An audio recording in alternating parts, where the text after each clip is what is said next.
Grasshopper, what do you have me today? What do you have to talk to me about today? Master, I'm 30 years old now. I don't think I can stay single as a monk anymore. And there's this girl who's interested in me. Grasshopper, tell me more. Madam Toastmaster, fellow Toastmasters, and coming back from Toastmasters, so glad to see you. I'm gonna talk to you about my journey to a happy married life. I came to America in 1966 with my family, a total of 7 of us. And we stayed in San Francisco, North Beach, Chinatown, a large Chinese community. I was 7 at that time, and I was in 2nd grade. And there is this girl who has the most beautiful, blushing, rosy cheek. Every time I see her, I was just full of butterflies, and I was lost. But there was no return or reciprocity in the feeling. But yet, because of that, I realized I had a need.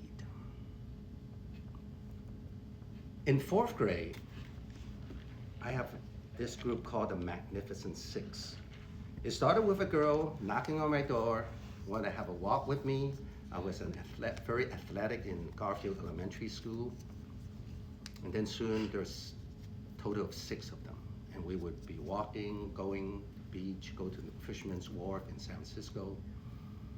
And how do you describe that time? The only thing I could describe those 2 years was by this singer, Terry Jacks. We had fun, we had joy, we had joy, we had fun, we had seasons in the sun. However, that was the beginning of my experiencing depression.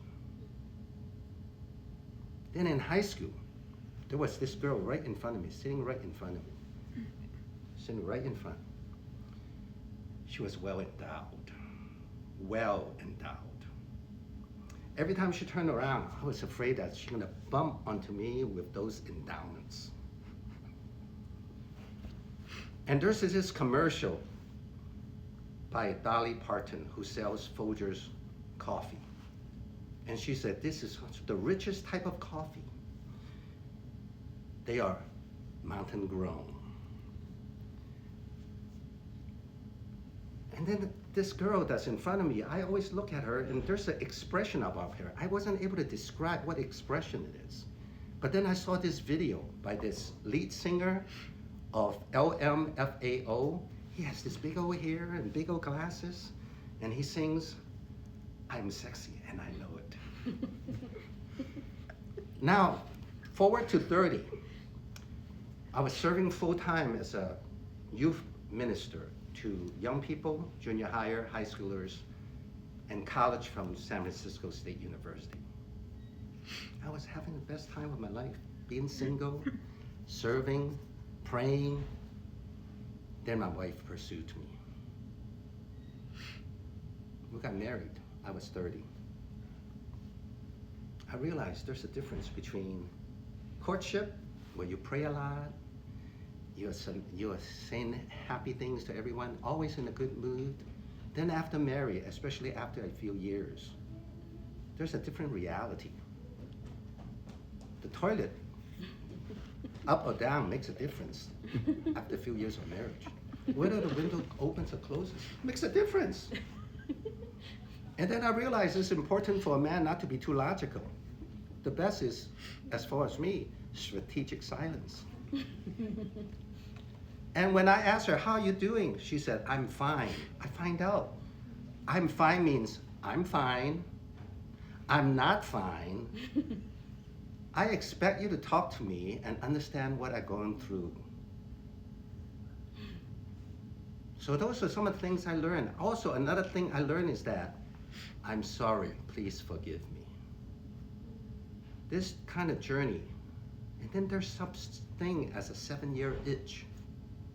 There's such a thing. At first, before I got married, I said, what is this 7-year itch?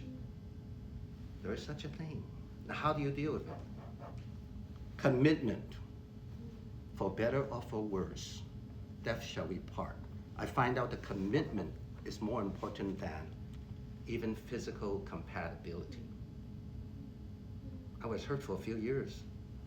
Lord, God, why? There's a difference in frequency of intimacy. Oh, why is that? Then I find out spiritual compatibility is more important, and have a happier marriage life. You focus on that. A common faith, a common community, praying together, sharing together, reading the Bible together, preaching the gospel together. That builds a happy marriage more than the physical intimacy that the world emphasizes so much and causes so much divorces. Do you have it? Master, I'm 66 now. It's been 36 years.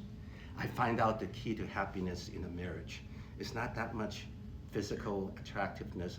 It's spiritual compatibility. It's able to have a common faith. Grasshopper, well done. Grasshopper, well done.